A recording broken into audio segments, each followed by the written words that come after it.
with each of them. So at this time, I'd like to pass the mic on over to our president, Tony Clayton. Thank you. Good morning, everyone, and welcome to Ocala Business Leaders. This is our weekly family meeting that we do, and each week we start our weekly meeting with a prayer and a pledge. So if I could ask you all to please rise with me as we do this and pray with me. Gracious Heavenly Father, Lord, we thank you for this day. Lord, your word says that this is the day that the Lord has made. Let us rejoice and be glad in it. Father, we thank you for the opportunity to gather in this place this morning to hear from our folks in the community that are so willing to give of themselves to run and to lead this community down the path that we need to go, Father, that would just bring honor and glory to your name. We ask your blessing upon our time, and Father, ask your blessing upon our food that's here, that it might be used as nourishment for our bodies. We love you, we praise you, and we thank you in Jesus' name. Amen. Amen. I pledge allegiance to the flag of the United States of America and to the republic for which it stands, one nation under God, indivisible, with liberty and justice for all. And so if we could invite Mr. Gwynn up and Ms. McCoy up, please.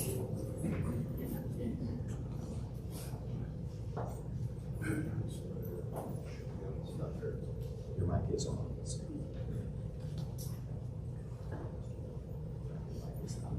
It is on now, so okay, thank you.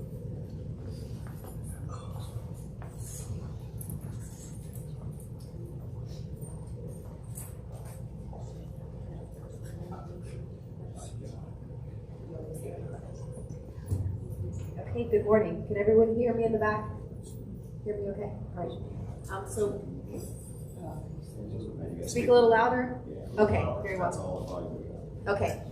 Okay, so what we will do first is we have some questions that you will both be answering, and so we'll alternate back and forth there. Then we have some individual questions for each of you, and we'll alternate those as well. All right, so let's get started. Yeah. Kelly, before you get started, so the time we have to answer the question is how long? 2 minutes. 2 minutes. Okay. Yes, sir. Thank you. And when all the questions are done at the very end, then each one of you will have an opportunity to speak for 5 minutes. Okay? All right, the first question for both of you, and we'll start with you, Mayor Gwynn. What is your plan, if any, to increase the number of officers on the road based on the city population growth? Okay, so we had a conversation about this yesterday. Right now, between 7 and 7, there are 250,000 people in our city during that time period. That's hard to believe, but people shop and work and taking care of 250,000 people, during the day is probably. We've talked to council. I think they're in agreement with that, but that's what we need to do. I mean, there are a variety of problems, whether it be violent crime, whether it be quality of life type issues. They need to be done, and whatever we need to do to take care of that, we will. Many times when Greg was here, things would kind of spike, and we move assets over from one department to another to take care of that, and the problem would go away, and we would move people back, to another what they were doing before. We can't keep doing that. We need, like violent crime, we need that all the time, and that will always be in a variety of different things. But we'll hire the people based on how many ever it takes to do the job, not based on population. Thank you.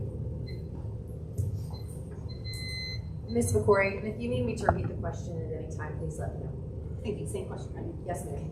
Good morning, everyone. Great to see you all. And it really says a lot that so many of us can show up at 7 a.m. in the morning and be here and be concerned. So thank you for this opportunity. I love that we're having a conversation. It is the cornerstone of civility. So the question about the police. I think I had an opportunity to speak with the chief for a couple of hours and seen him and heard him speak.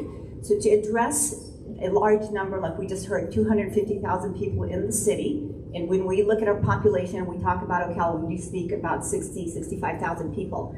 Big difference. However, it just has to do with what our true needs are, and that would really come as a directive from having that same conversation with the police force, with law enforcement, to see what our needs are. I know that we tend to have difficulty in having a large number. It's not that people are knocking down the door of the chief of police and asking to be hired, and it takes a long time to train a police officer. So I would say, just in agreement with what was just stated, that we have to see, number one, we want to maintain and have an inflow of individuals that are being trained so that we're not losing officers and not having great coverage for the city. Secondly, as you have needs, and if you need to transfer resources from one department to another to make sure that you are keeping our city safe, then that is a great approach. Thirdly, it's also looking at ways that we as a community are engaged, that we're partnering with the community. So then we have more outreach, more prevention to avoid the need for having maximum coverage at all times. Because we can, depending on how we run our city and what we tolerate and what we measure, then that also can translate into how we cover the police force and law enforcement. Thank you. Okay, very good. Second question. And we'll start with you first, Mr. Corey, on this question. I don't live in the city, but I own a business in the city limits. Since I don't have a vote on what happens that may affect my business, how can you advocate for me? Thank you. And another good question. And I think we've had this conversation with multiple friends. We attend the same meetings, we get to do some of the same projects, but then when it comes to voting, they're not part of the city and they feel that they would like to have that voice. So I think we as a community are already we're a pro-business community, I believe, and we're working with the CEP. And that's a great thing, because then that also translates into prosperity, which then if we take it one step back, we talked about safety a moment ago. So my campaign and my candidacy is about representing all of Ocala. There's a segment of Ocala that does not feel that they have a voice, that they're not represented. And so coming in with fresh eyes, someone that has been here for 35 years, it's again about a conversation, finding out what the needs are. Can't assume that I know what everybody's needs are, so it really always comes back. A really great approach is just to find out, and sometimes it's simply a tweak or a miscommunication that results in separating paths, but always with civility, with respect, and just with clarity. Thank you. Thank you. So people that don't live in the city, how do I advocate for them? Well, one of the things so if you call and you ask for the office of the mayor, you get my cell phone, okay, right here. So, I've helped people that, maybe own a business and they live in New York, and they live in California, wherever it may be, and they've got a problem. People that don't live in the city, people that do live in the city, I help. They call, I'll call the county commissioner if it's a county commissioner problem. Excuse me. If it's a statewide problem, we do that. So anybody that wants to call me, years ago, they live in the tents, they live in, to do more of that. So that's long term. Okay. Homelessness has been an important issue, and I think a lot of the candidates have spoken about it. And the PPI did an amazing study, and there is a paradigm shift, and that paradigm shift is started with housing first. Rather than saying that, I need to get you off your drugs, I need to give you your mental illness counseling, I need to get you a job, then I will help give you a home. If you flip this and you put the person in a home first, then you start working on all the other issues. And of course, we do see that mental illness, and there's such a heart in this community. If there's any issue that I have had people speak to me about, it is what is it that they're doing. There's some great example to speak with someone. We have the ability to bring in subject matter experts. We have the ability to study and see, which communities are up and receive a national award for eliminating homelessness. There are things that we can do and we must do, and I think it's like anything else. No one person can do all things, but we can find individuals to working with the community and with the Homeless Council and all the other partners to really make a dent in homelessness and give people a better life. I believe are their strengths and weaknesses? Well, my first plan is to continue to learn and work with the chief and with the staff, do some of the training, and really get a good understanding with our police department. Is there an opportunity to strengthen that? Absolutely. And how does that happen? I think it happens again in looking at the relationship building. So there's a great relationship building because you have being prepared. There's also things that you look at, and you look at organizational structure. His former Chief Graham did not like the beard, and he had a rule about that. And then, so the new chief felt that it was an okay change. So there are things that you have to, people sometimes resist change, but I'll tell you, change happens whether you want it or not. The idea is to embrace positive change, getting the feedback, finding out what the needs are, to be a strong partner for the police force. Thank you. Mayor Gwen. So that's what I would say to that. I mean, as far as, thin blue line, I mean, the only thing between complete anarchy and the peace that we live in is I love what they do. I want to give them all the technology, all the equipment, everything that they need to do their job. Things have evolved as far as technologies and rifles in the car. They were in the trunk. Had to get out and get them. We've got fire over at the PD now. That took 10 years to do that. So there are a variety of, I'll continue to do that. I'll ask them if they want to support the police department. They want to give us all the assets that we need to do our job and keep people safe. So I'll continue to do that. Thank you. All right, the next question, and we will start with you, Mayor Gwen. Stopped any local mask ordinances from being changed, but we'll just wait and see. The punishment was to the business of jeans without a mask right over. So anyway, so it was just, the whole ordinance was bad. I got one email from Portland. He said, I hope an email to Ocala, Florida about a mask ordinance. But anyway, so I think you can guess where I am on that. I think it was, we've heard that, the virus is real, the virus is not real. I think we can look at our hospitals and we can look at what's happening even in our state, as I can. However, I think there's a reason that they're prescribed and that they actually work and they can help us. And it's not even for, and I understand that people want their freedom, they want to be able to make their own decisions, but we also want them to wear gloves. So again, the reason, I think the political statement for me, it's really about safety, it's basic safety. With consideration of the large number of homeless people suffering from mental illness or substance addiction, what is your plan for addressing the growing homeless population within the city of Ocala?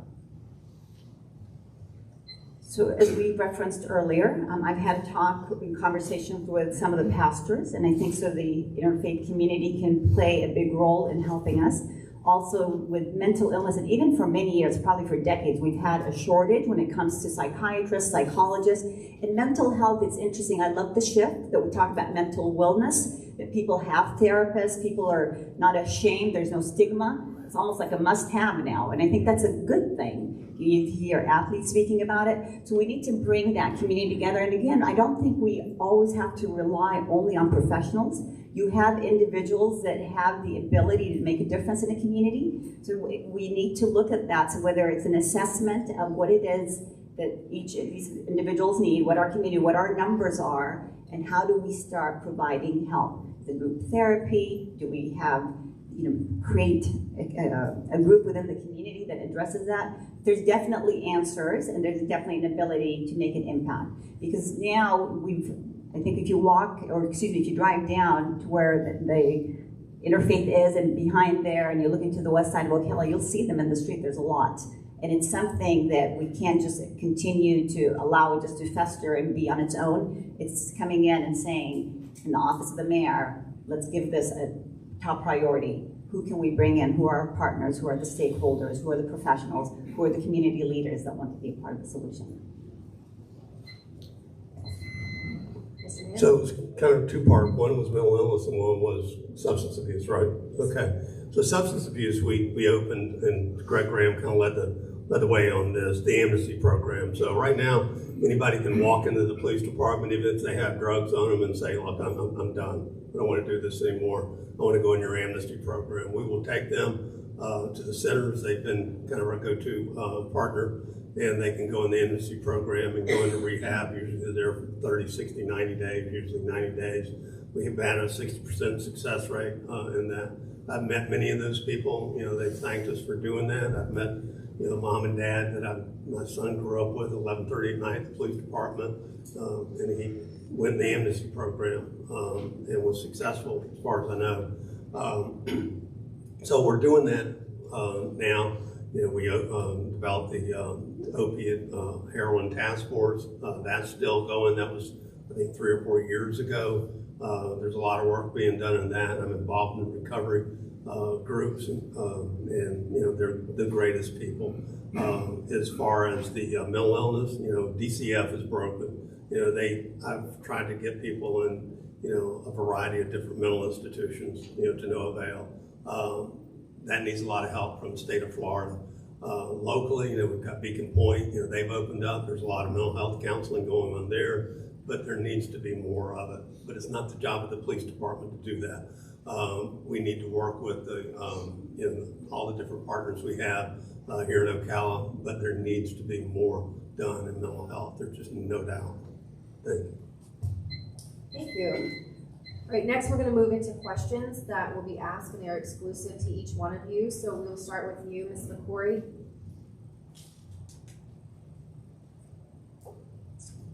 What does it mean to reimagine the Ocala Police Department? Do you support reimagining OPD?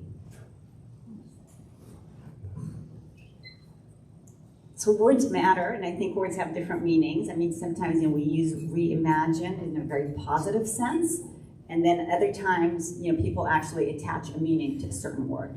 So for myself, I haven't heard that phrase quite used that way, but I think it's somebody saying, reimagine your own life, reimagine Ocala, reimagine the Ocala Police Department, how much better it can be, what level can we take it to? So to me, reimagine, just simply, I think we have a great police department. I think we could definitely improve in terms of our coverage, our community trust, our interaction, our preparedness. So I would just say where we have minimal crime, where the police are completely trusted, respected, and we have, again, they are the guardians of the community, and that we appreciate them fully in every segment of the city. And so for myself, they have the support that they need, and that they're really community partners. And so we don't want to see things like that. Okay. Thank you. Thank you. Please explain why the accusations that you are or were a member of the Ku Klux Klan, true or false? Well, they're absolutely false. Or would I ever be a member of the KKK? I hate and despise everything they stand for. That's what I said when I stood out at the podium. That accusation at that time in 2015, whatever it was so absurd. It was mind-boggling. So on a Monday, an anonymous group came out with a list of people that were in the KKK, 4 United States senators, 5 mayors. I was one of the mayors saying that we were in it. On Thursday, the real anonymous group, whoever they are, came out with their list, and there were some bad people on there, and they had a list. And they said, we appreciate the efforts of the people that came out with their list on Monday. However, we'd rather have a shorter but more accurate list. And the people that were named Monday, they are not members of the KKK. NAACP came out and said, he ain't a member of the KKK. People in the community know that I'm not. I mean, my wife is, her father's Jewish. He was a 10-year-old kid that fled from Nazi Germany to come over here and joined the 101st Airborne and went back and fought the Nazis. I don't think they like Jewish people, and they certainly don't like black people. And I support everyone in the community. And one of the Greg Graham's, rules was treat everyone with respect. I lived that. I've lived that all my life. So that charge is absurd. One of the good things that came out of it, there's a gentleman named Lorente McCrae. He and I became friends over that. He called, he said, look, you're my mayor. He played at Florida and played at Denver. He was playing at Denver at the time and ended up winning the Super Bowl. He and I became friends over that. He said, I know you're not involved in that. There's a verse in the Bible that talks about, it's Genesis 50:20, it talks about what men meant for evil, God meant for good. And whoever did that meant it for evil, meant it to hurt me. So, didn't work. Thank you. All right, next question, Ms. Corey. What is your position or affiliation with the Council on American Islamic Relations? How will your position or affiliation with them impact your governing as mayor? Thank you. So I have lived in Ocala for 35 years. Many people know me, have worked with me. The Council on American Relations, CAIR, Council on American Relations, is an organization. It's a 27-year-old civil rights advocacy group to help the relationship of Muslims in America. So imagine the NAACP. It is the organization, the arm that helps the Muslim community. So if there is some type of civil right that you feel that you need help with, you would go to that organization, very much like the NAACP. And for me, it's interesting that people would say that if you didn't have someone like an organization like that, it's an award-winning organization. You walk into their national office, you have letters of endorsements from hundreds of senators, and you're all, you can walk in Washington, D.C. I was honored when I was tapped to serve on their national board. There's a chapter in Florida, I think it's in Tampa, and so there's probably 30 chapters across the country. It's a board member, there's 9 of us board members. It's not a 40 board member. I was highly honored that I was asked to serve on their board. So we have monthly board meetings, we look at different issues, and it's just we're not doing the work, we're basically just the oversight committee of that organization. So again, it's an award-winning civil rights organization, I think between 25, 27 years, and even the chairwoman, Rula, serves on I think she's out of Cincinnati, and she serves on the governor's committee. So if you look at that organization, again, it's a well-respected organization that helps improve the image of Muslims in America and is able to represent you when your civil rights are violated. Oh wait, sorry, you asked me one more question. What bearing it has? I don't believe it has any bearing. I am who I am. I believe in fairness. I believe in justice. I love when we do our pledge, justice for all, not justice for some. So I believe in justice for all, and that's really, I don't see it as a bearing. Thank you. Okay, thank you. Mayor Glenn, next question is for you. What has your office done to lower crime rates in Ocala? Okay, so one of the things that I've talked about when I became mayor was broken windows. I don't know if people are familiar with that, but it means taking care of the little things before they become big things. So, when we go to, crime, and this has happened many times, it may be a noise violation that we go and we find someone, that has a warrant out for their arrest or whatever it may be, but we catch those people. Just the quality of life type issues that we deal with, some of the things that we've dealt with the vagrancy, with the panhandling, those type things. People expect a quality of life here in Ocala. And, we've done that, and we've listened to the people, what they want, tools, more guns, more technology, all those things. And that, translates into, stronger police department and a quality life that, people want and expect and pay for.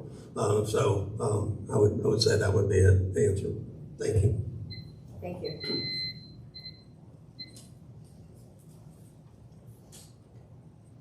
Ms. McCourt, this question is for you. What is an all-American city, and why should Ocala be one? Thank you. I think that's my favorite question so far. Thank you. So All-America City, the very highest distinction. And what I say is we received that high distinction. We were very proud of it. And I remember a lot of the coverage. And for myself, it's not even the award, because my campaign, that's my overarching theme. Let's make Ocala an all-America, not American, all-America city again. Because what it does is it forces us. It's like a brand check. If you had a business, you're a company, you're looking inside, it's an introspection about what it is that you can do and do better. So what's our safety like? What's our education like? What's our healthcare like? Do we care about each other as a community? Do we have youth programs? So it forces us to really start looking at all of those areas so that we can once again become an exceptional city. So for me, an All-America City is an amazing program that allows the community to come together to achieve a high level. And again, it's not the award, it's what you become in the process of the city. So thank you. Thank you. Mayor Gwen, what has your office done to assist residents who are addicted to heroin in Ocala? How has your office worked to stop the flow of narcotics into Ocala? Okay, so obviously through the police department, we've stopped or tried to stop the flow of narcotics through a variety of different things. Some of them I can't talk about in this room, but no, we've done a great job. We have, it's called UDEST. It's our drug task force. We spend time with them. They're out doing things that they do. We've worked with the federal agencies, DEA. One great relationship that we have that I helped implement with the United States Attorney's Office office. I went to the office down in Tampa and said, look, we really want you to be a partner with us. And they've done that. And there's an office here in Ocala. The gentleman's named Robert Bodner. He's the attorney that represents this area. Many times we can't get people with drugs, but guess what? We can get them with a firearm. Convicted felon with a firearm, that's our sweet spot. And they go to prison for a long, long time, 10, 15, 20, 30 years. So we've been able to take some of the most violent criminals in this city off the street simply by working with the United States Attorney's Office and prosecuting criminals. That's not just a police issue. That's a state attorney's issue. That's a judge's issues. That's prosecuting bad people that do bad things. Department of Juvenile Justice, 17, 18, or 18. They're shooting each other. Something should have been done a long time ago. Tallahassee question. That's a legislation that they're doing up in Tallahassee, letting people out earlier, not punishing people that are. Thank you. Ms. McCory, the next question is for you. What does mayor of all the people mean? Okay. So Ocala has diversity in it, and I think it's important when we look at all of Ocala, even here in this room, as I look or when I attend different meetings, that there is representation so anyone and everyone feels welcome, that they have a connection, that they're not eliminated or that they're not. And when we use the word all, it's really just about saying, hey, like I know, there's certain people, you can, feel people's energy, et cetera, that may not be in alignment, that may not feel that they have a connection to myself, for example. And I'm saying I'm able to work with everyone from someone that's way out here to way over there. So representing everyone is really just having that mindset, being open, knowing that people have different opinions, and we can learn from other until you have that conversation to see their point of view. And then little by little you say, okay, now I can appreciate why people believe that one way versus another way. So I think, again, representing all of Ocala is having that welcoming, open, respectful leadership style, having humility, because humility allows you to know what you're weak in and what you don't have. So for myself, representing and being a mayor for all of Ocala is being able to represent all of our citizens respectfully so they feel that no one else is being favored, that they have the same ability to come to you and speak with you. Thank you. Mayor Gwen, what has your office done to assist homeless people in Ocala? What has your office done to provide affordable housing in Ocala? Okay, well, I think I told you what we had done to take care of homeless men, and we're doing women with the Open Arms Village. As far as affordable housing, I'm working on probably 2 or 3 projects right now that people have come to me and said, hey, we're trying to do this development, it's affordable housing, apartments, whatever it may be. So we're working with that. And that's another city thing, is getting them all through the process of developing the property. What am I working on right now? It's 130 apartments. They've been working on for 2.5 years. That's a little long. So we're working with those people. There's a gentleman, a developer from Boston, that's going to buy Parkside and develop all of that property through that area. He's got architects looking at design and things like that. And there's going to be single-family homes and fill in some of the blank spots in some of that West Ocala Historic District to take care of that. Many of those homes are rental homes, and crime and a lot of things occur in those. So we're going to have people that actually own the homes, live in those areas. So I'm working on that. Again, with the homeless, we are trying to do the best we can with people that want change and that are willing to do the things that they need to do to change their situation. Spending a lot of time with someone that doesn't want it, that's not productive. So, but we're doing a lot of things to help them and change lives. Thank you. Ms. McCourt, what do you feel would be the most challenging issue to take on as mayor of Ocala? With consideration that the term is only 2 years, how would you approach that issue? Thank you. I think you have to understand what the role of the mayor is and what it's not. And so with the working with the police department, I think safety first. I think, in many companies, and I have used this example before when I was in college, pharmacy school, there's a great program. If you get selected, they actually don't select anyone from your school for another year because that's competitive.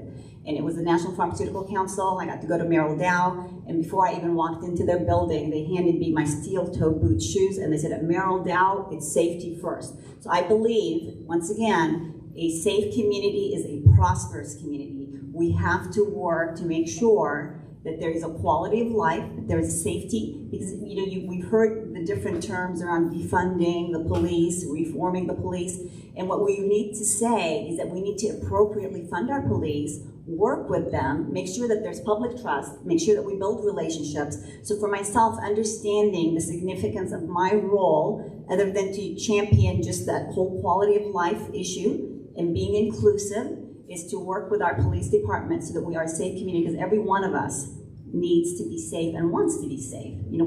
That's the first thing we would do is, if we were violated, is we would pick up and ask for help. So that would be the challenge. Thank you. Thank you. Mayor Gwen, thank you for your service to the city of Ocala for the last 20 years. With a $500 per month salary, you're certainly not getting rich. So what motivates you to continue to serve? Okay, so 22 years, but it was but 2 years. Anyway, so city council's $250, the mayor's $550. So, no, I love doing this. I mean, each and every day I wake up, obviously I know what's on my calendar, but, every day people will call me, hey, Mayor, I need your help. Hey, Mayor, I need your help. That's like music to my ears. I mean, I love digging into problems and, being a voice for people that don't have a voice. I've called this person, I've called that person, I've called this person. They won't return my call. I need help. Can you help me? Yeah, come on in, call my assistant, and come in, let's have a cup of coffee and do that. Amen. And I do that from people that are living in a ditch that I've entertained in my office with coffee. And I've had that same conversation with billionaires and everybody in between.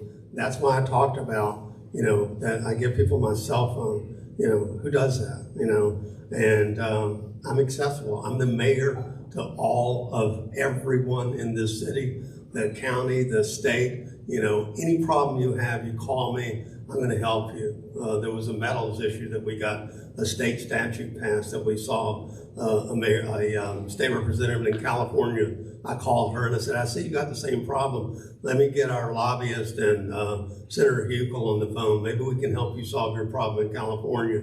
It was legislation she copied, brought to California. California being California, it didn't pass. And but no, I'll help anyone. So I love doing it. Thank you. Okay, at this time, each of you will have 5 minutes to campaign to our guest this morning. We'll start with you, Ms. McCory, and we will let you know when your time is up. So once again, thank you. It's nice to be here. I'm Dr. Manal Fakori. I came to Ocala in 1987 when I married Riyadh. Very next morning, I started my residency at Shands Hospital UF, and I recall mornings when I had to be in the hospital at 6 a.m., and I remember saying, one day this will pay off, one day this will pay off. By the time I was done with that residency, I was 8 months pregnant with my first child of our 5 children. I was hired to work at West Marion Community Hospital as their clinical coordinator. I was their first clinical coordinator. It was about clinical services that they needed. Pharmacy was changing. If you knew the history of pharmacy, it was usually in the basement of a hospital. And so fortunately, the work that I was doing coming from the University of Southern California with my doctorate of pharmacy degree, I was able to do the services that there's certain measurements and metrics. So those were the services that I brought to the hospital. And within every 2 years, I was having a child, and so the joke at the hospital was if I missed our pharmacy and therapeutics committee was she's probably out having a baby. And I was so fortunate that I lived close to the hospital. This is before we had computers, before cell phones. So as individuals, when you were coming into the hospital, we were manually entering your orders. And we've seen a lot of change. I remember the first time we went into the director's office and said, hey, this is eval. And he thought, wow, well, we're not ready for email yet. But imagine, if we did not adopt and accept all these wonderful changes that help us, even in healthcare, to make progress. The other thing is I started just serving in the community. I've always been super involved. When I was in high school, I was actually involved in many clubs, and they made a rule. They said you cannot be president of more than 4 clubs. That became a rule in my high school. Then started serving with Junior League of Ocala, and from Junior League, the Discovery Science and Outdoor Center for many, many years.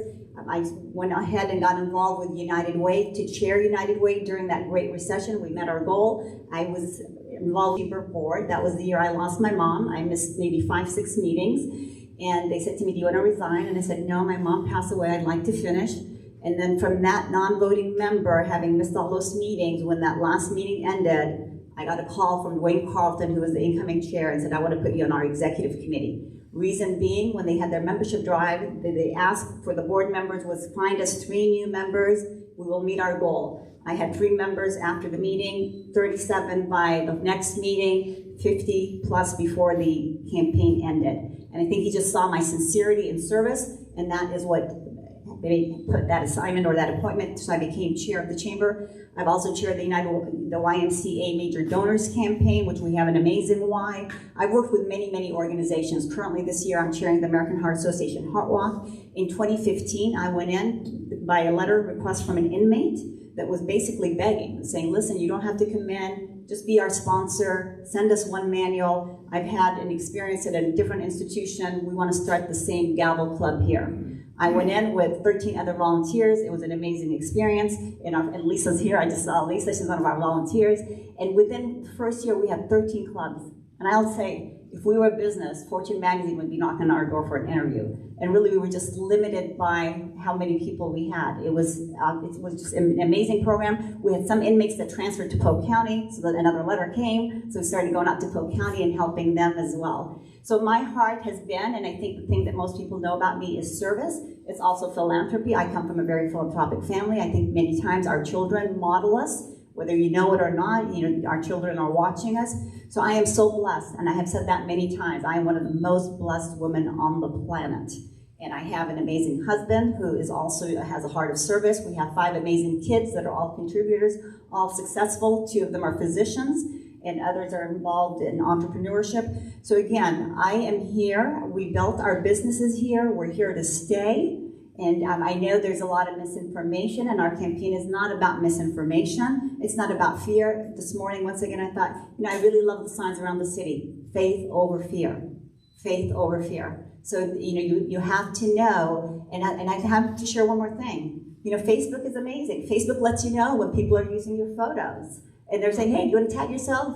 So-and-so just use your photo. So I'm aware, I see the screenshots, people share with them, and not everyone agrees with it when you're sharing the stuff in the group, but I'm here to tell you, I'm so thankful that you all invited me and invited us to come have this conversation. It is the cornerstone of civility. I am Dr. Banal Fakori. I'm here to represent everyone. I'm here to make you proud and to help take Ocala and make it an exceptional city. Thank you. Thank you, Mayor Gwen. So, thanks for letting us be here today. And I know it was a little early in the morning when we came here, but it's good to get up. I get up at 5 o'clock every morning.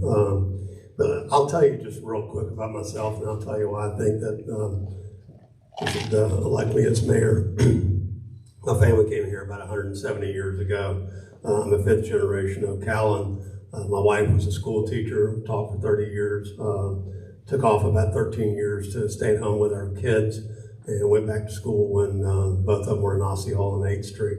I've been in the insurance business for 39 years, been married to that wife for 41 years, got a son that lives in Tampa, works at the Department of Defense down at MacDill, got another one that just moved up here from St. Petersburg, thinks Ocala's cool now. I've been telling you that, come back. So anyway, so he's back up here. He's getting married in October, moving his company up here to Ocala. So we're involved in the community. One of the things some people know, some people don't, I was adopted. I was adopted by an organization called Children's Home Society. I served on that state board for 25 years to the point that I was just so busy doing all the other things I was doing, I couldn't continue to serve on it. Served on their local board, still on their local board since 1990, and I think I owe that to that organization that was responsible for me being here in Ocala. My birth mom was a 19-year-old girl that came from New York with everything she owned in a suitcase and the clothes in her back, and heard about an organization called Children's Home Society. And they said, Norman, just go there and they'll take care of you and place the child for adoption. So that's me. They did that for my sister also. So anyway, so I've been involved in the community, been a member of a lot of different boards now and in the past. One of the things I found out, you don't have to be on the board to help people out. You can just do things that you think are serving the community and be involved in that. So why should you vote for me as mayor? We're doing good right now. The city's doing great. The CEP is doing great. We got 7 million square feet of industrial space, distribution space that's breaking ground in the next 12 months. Crime's down. Employment is doing well. Housing, there's a shortage of it right now, and it's coming along. I've talked to Kevin Sheila. We meet every month and talk about issues that are going on. There's a lot of new housing being built. The construction industry, is rocking and rolling. If there's anybody in the construction industry here, that things are great. When the recession hit back in 2007, 2008, things were going great then. But when the construction industry hit, we found out that all the people that were connected to that, and our economy just plummeted. We thought we were,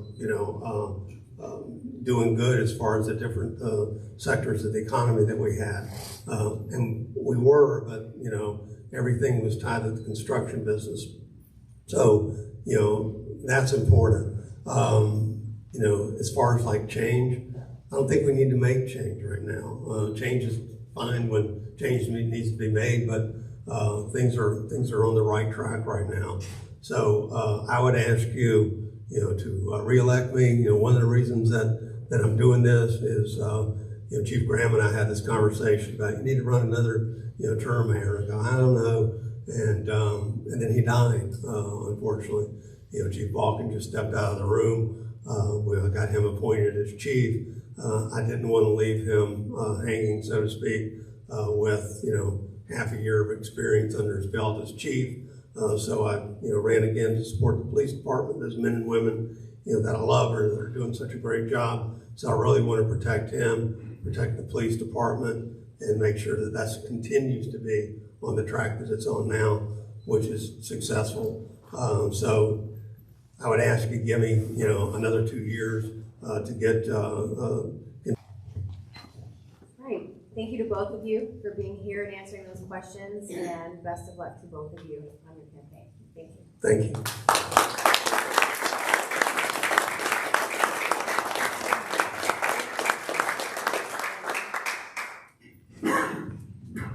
Mayor, can I get a photo? Both this one in there.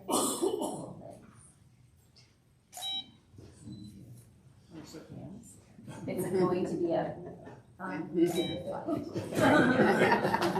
Awesome. Again, let's give our candidates a round of applause, please.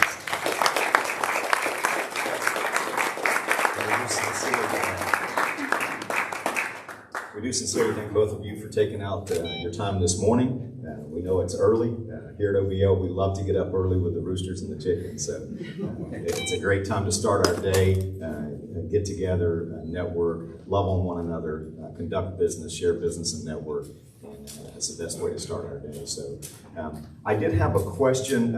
We know that you guys are very busy today, and isn't there another meeting somewhere later this evening? And I apologize, I should know where that's at. Is that at the Marion Theater?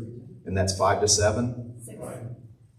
Yes. Yeah, okay. Yeah, and also I think Thursday back at Brick City Center of the Arts. I'm not sure, are you guys going to be there? Or is it just for the council district that's running? Okay, for mayors and all. Awesome. So, yes, ma'am. Where's the list of the meetings? Is it online or? You can go to ocalafl.org. That's the City of Ocala's website, and it'll be published there as well. Yes, ma'am. Yeah. Awesome. Bill, do you have any closing Just again, thank y'all for being here. Both of y'all for showing up this morning. We really appreciate it. And on behalf of the Ocala business leaders, thank y'all for attending. And as with tradition for us here at OBL, we always start our networking business with a prayer. We're going to close with prayer this morning as well. So if you would pray with me. Father, we thank you again for today. We thank you for the opportunities that you so graciously lay before us each and every day. God, we just ask that you would have your blessing upon each and every one that's here, all the businesses that are represented, and Father, and that you would go with these candidates throughout the rest of their campaign, Father, and that you would be glorified in everything that we do. We love you, we praise you, and we thank you in Jesus' holy name. Amen. Thank you so much for coming.